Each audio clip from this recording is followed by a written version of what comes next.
Lá estava eu, dirigindo o carro pela via expressa, quando de repente o local virou um pandemônio. Carros indo em todas as direções e nenhum deles tinha motorista.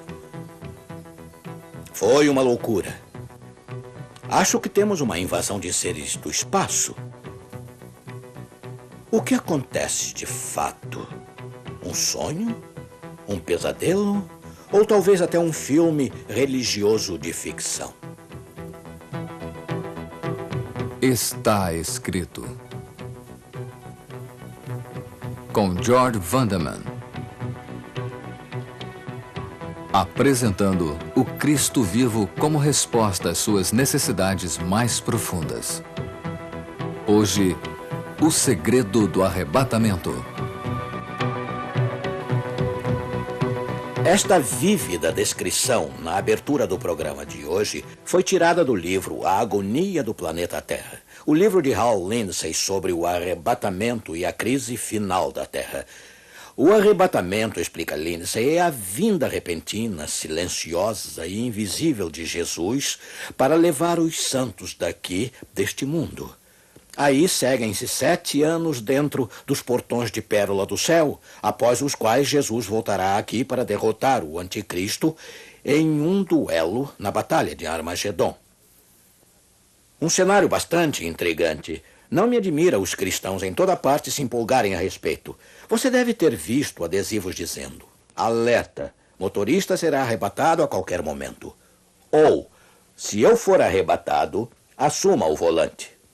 Acontecerá muito em breve, os arrebatamentistas acreditam. Eles apontam para o estabelecimento de Israel como nação em 1948 e relembram o que Jesus disse: esta geração, de modo algum, passará até que todas estas coisas estejam cumpridas. Os arrebatamentistas calculam que uma geração é igual a 40 anos, por aí. Por isso, o fim deveria ter sido por volta de 1988. Mas espere, o arrebatamento secreto já venceu. Devia ter ocorrido por volta de 1981, lançando 7 anos de tribulação na Terra. Depois disso, Cristo deveria voltar de novo aqui para esta terra com seus santos em 1988. Isso é o que muitos arrebatamentistas ensinavam em 1970. Bem, você pode imaginar como se sentiram milhões deles quando Cristo não veio para levá-los para o céu em 1981. O jornal Chicago Sun-Times informou que 50 membros da Fundação Farol do Evangelho de Tucson deixaram seus empregos e venderam suas propriedades para aguardar o arrebatamento de 28 de junho de 1981. Um dos membros, um jovem médico, declarou: eu nunca tinha sentido tanta paz, tanta alegria. Até agora, Cristo ainda não retornou para o seu povo, de modo que o arrebatamento teve que ser remarcado. Mas ainda vai ocorrer a qualquer momento, eles nos dizem. A qualquer momento, Jesus virá e levará o seu povo. Amigo, muitos cristãos creem nisso de todo o coração. E outros cristãos, igualmente sinceros, acham que os arrebatamentistas estão redondamente enganados. Como podemos saber a verdade? Não é melhor voltarmos às nossas Bíblias de novo para descobrir? Primeiro, nós descobriremos que a palavra arrebatamento não consta na Bíblia. Ela vem do latim e significa levar repentinamente, ser levado embora quando Jesus retornar. A palavra arrebatamento está incluída na Bíblia em 1 aos Tessalonicenses 4, versículos 16 e 17. Porque o mesmo Senhor descerá do céu com alarido e com voz de arcanjo e com a trombeta de Deus. E os que morreram em Cristo ressuscitarão primeiro. Depois nós, os que ficarmos vivos, seremos arrebatados, daqui saiu a palavra arrebatamento, juntamente com eles nas nuvens, a encontrar o Senhor nos ares. E assim estaremos sempre com o Senhor. Imagine que maravilha será ouvir o grito de alegria de Jesus quando ele descer do céu para nos levar para lá e ouvir o potente som da trombeta de Deus. A vinda de Cristo por seu povo será o evento vocal mais espetacular de todos os tempos. Bem, com todos os gritos e trombetas, você irá se perguntar quão secreto o arrebatamento poderá ser. Talvez não seja de fato nenhum segredo. Evidentemente não. E pensando bem nisso, por que Jesus precisaria chegar de surpresa do céu? Seria bem mais apropriado para nosso rei chegar triunfantemente através das nuvens e nos chamar para o lar. De fato, é o que a Bíblia ensina. Muitos arrebatamentistas se surpreendem ao descobrir que a Bíblia nunca diz que Cristo virá num piscar de olhos. 1 Coríntios 15, 51 e 52 diz: todos seremos transformados num momento, num abrir e fechar de olhos, ante a última trombeta, porque a trombeta soará e os mortos ressuscitarão incorruptíveis e nós seremos transformados. Como vê, a mudança de nosso corpo mortal para imortal ocorrerá instantaneamente. Mas a vinda de Cristo em si será ruidosa e longa o bastante para trombetas soarem. Note as palavras do próprio Jesus naquele maravilhoso capítulo sobre a segunda vinda, Mateus 24, versículos 30 e 31. Então aparecerá no céu o sinal do Filho do Homem, e todas as tribos da terra se lamentarão, e verão o Filho do Homem vindo sobre as nuvens do céu, com poder e grande glória, e ele enviará os seus anjos com o rijo clamor de trombeta, os quais ajuntarão os seus escolhidos. Todos na terra, salvos ou perdidos, saberão quando Jesus voltar para ajuntar os seus escolhidos.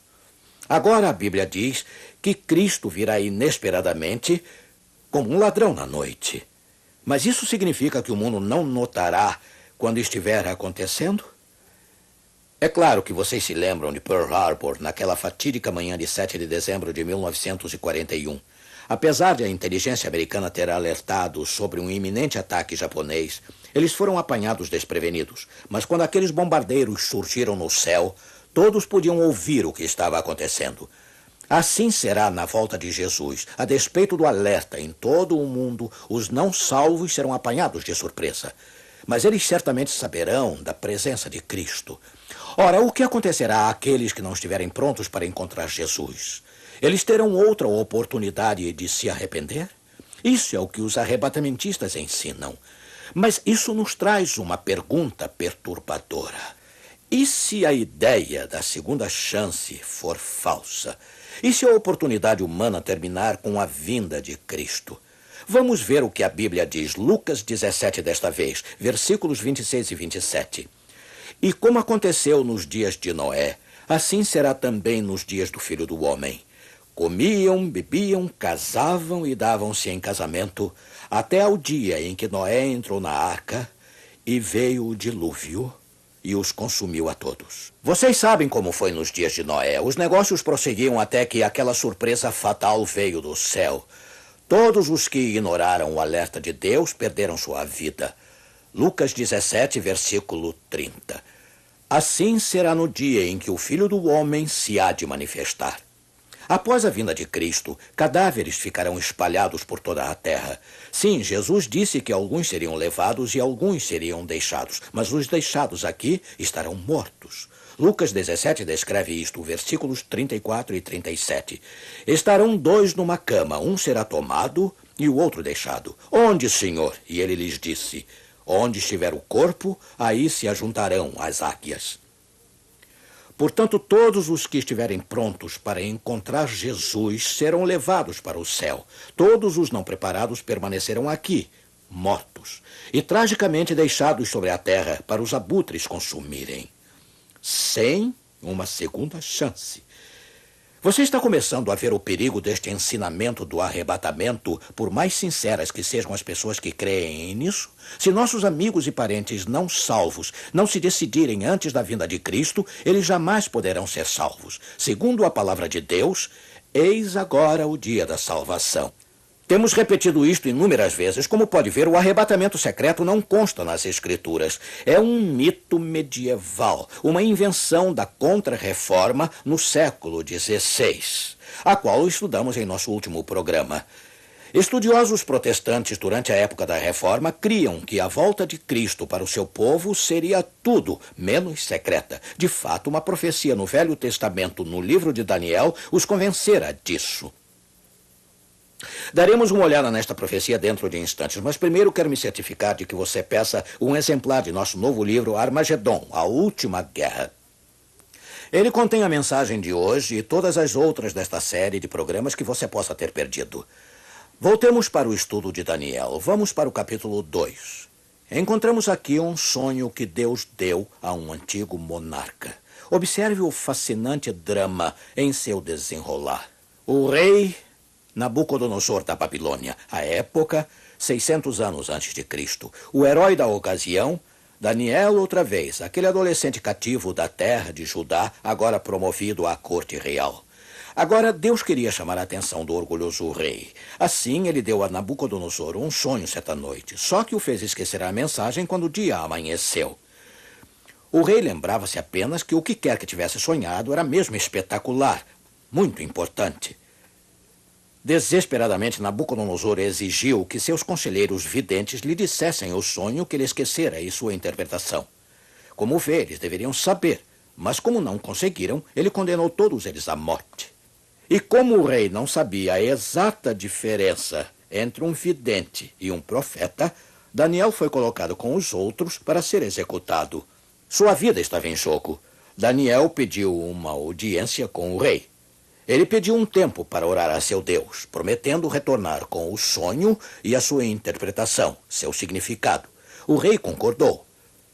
E Deus falhou com Daniel de modo algum. Numa visão noturna, ele revelou a seu jovem profeta o que o rei havia sonhado e o significado. Bem, na manhã seguinte, Daniel rumou depressa para o palácio onde o rei estava aguardando ansiosamente. Conseguiria aquele despretensioso jovem cativo fazer o que seus conselheiros não tinham conseguido? Bem, vamos pegar a história no versículo 31 de Daniel 2. Ouça com o rei o que Daniel cita que ele havia sonhado.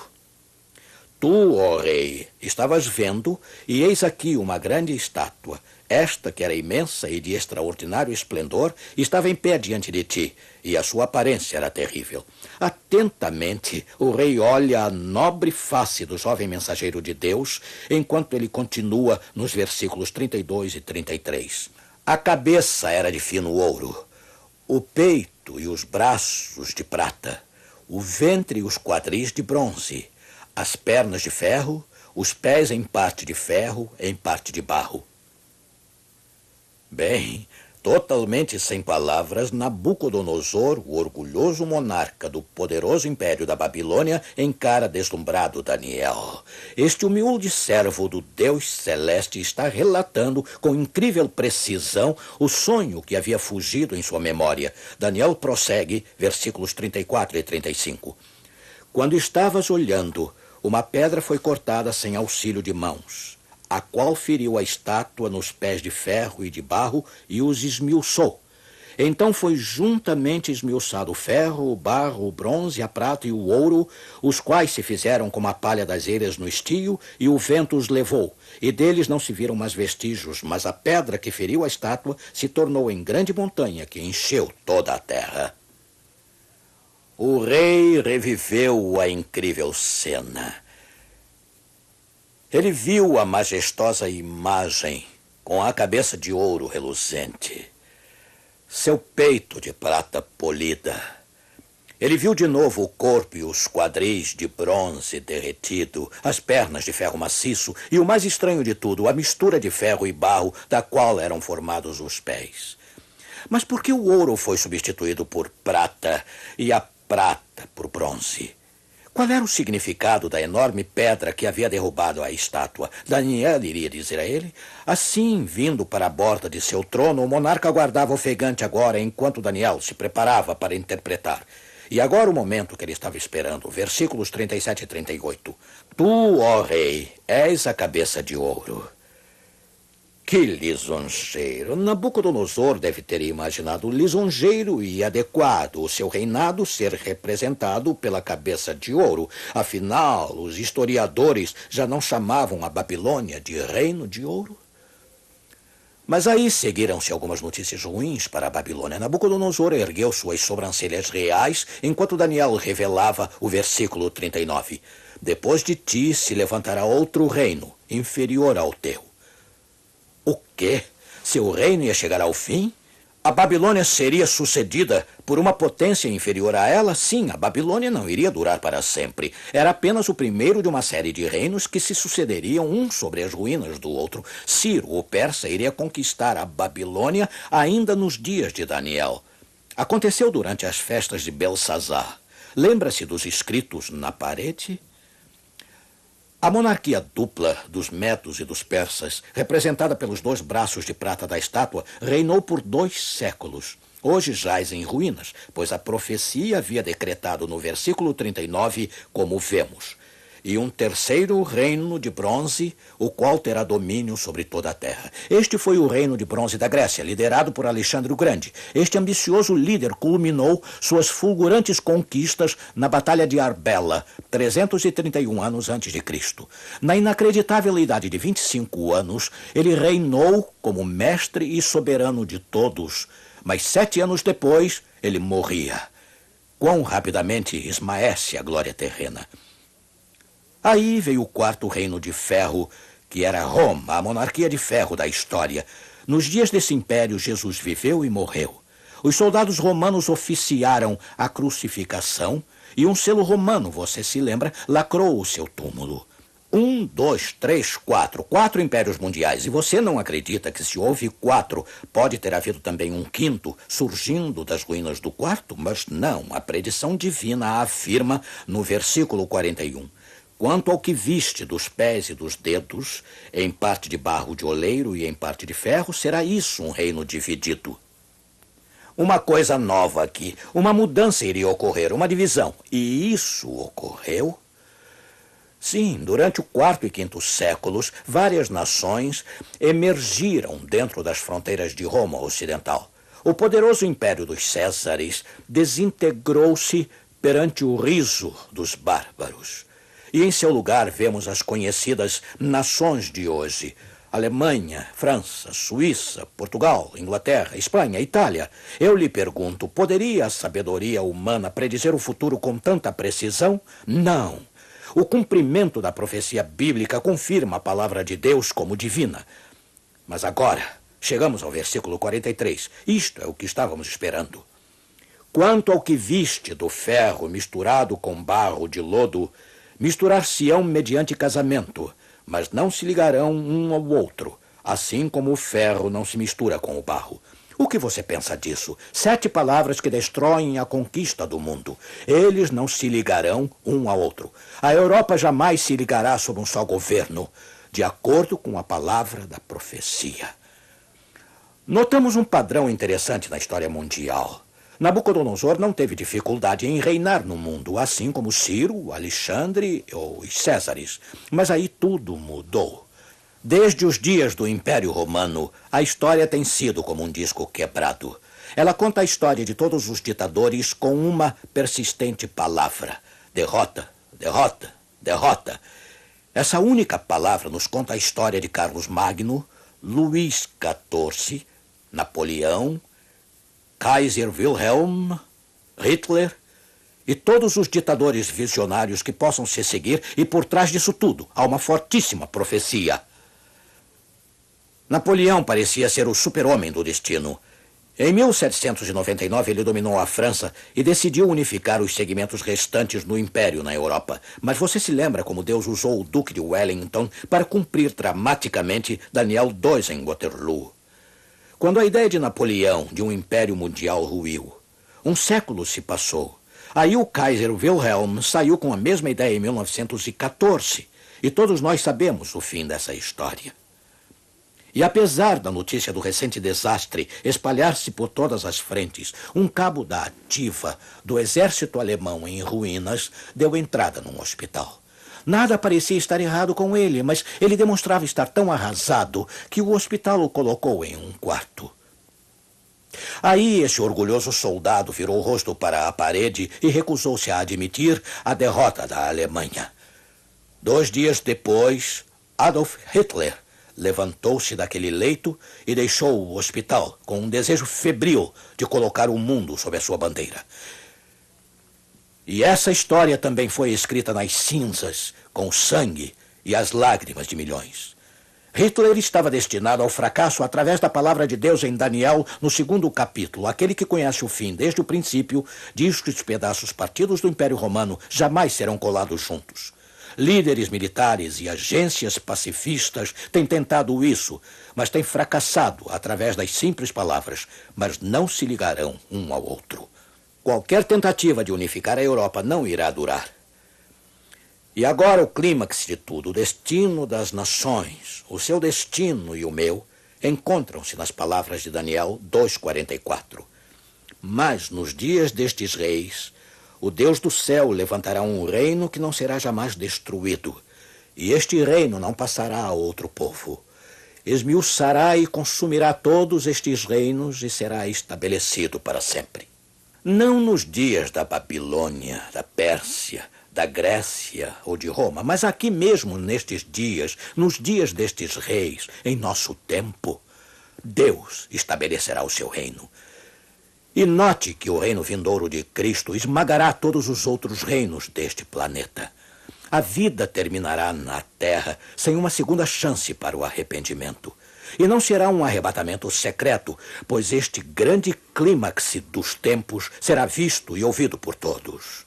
Notícia maravilhosa, de fato. Isto não é sensacionalismo, nem especulação ousada ou fantasiosa sobre a profecia. Daniel, no 2º capítulo, nos traz a mensagem certa da palavra de Deus de que o próximo grande evento da história será a vinda de nosso Senhor e Salvador, Jesus Cristo, em poder e glória.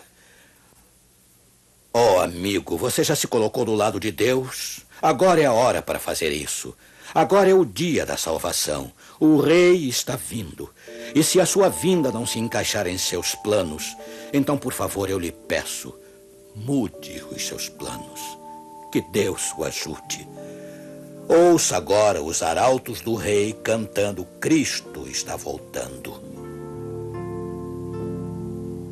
Quando aqui está meu Salvador, deixou-nos a promessa de que vai voltar.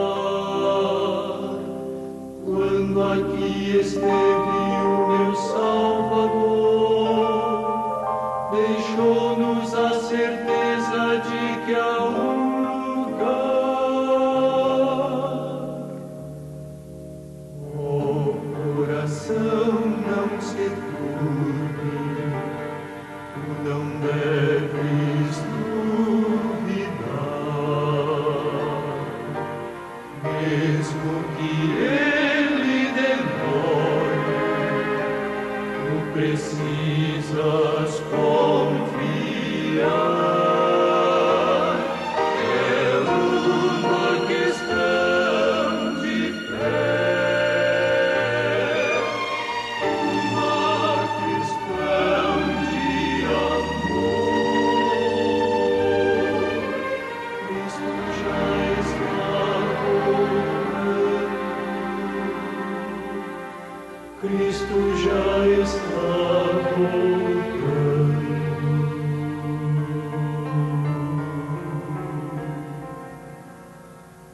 Oh, coração, não se turbe, crede sempre em Deus, crede em mim. Há mansões na casa de meu Pai,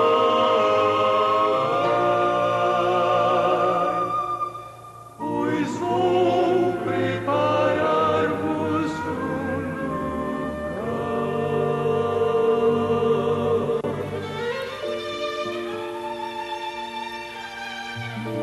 Obrigado, arautos. Vamos orar. Querido Pai Celeste, mais uma vez te agradecemos por este convite. Quanto mais profundo sondamos, mais claro se torna o futuro e mais aprendemos que a nossa salvação depende de um relacionamento com teu amado Filho. Obrigado por Jesus e seu convite para aceitá-lo e a certeza de sua aguardada volta.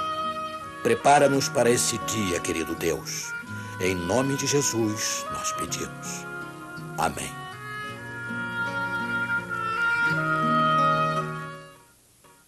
O programa Está Escrito tem o prazer de lhe oferecer esta série de estudos sobre a Bíblia, que tem o objetivo de motivá-lo a conhecer a Deus e viver a paz que só Ele pode dar.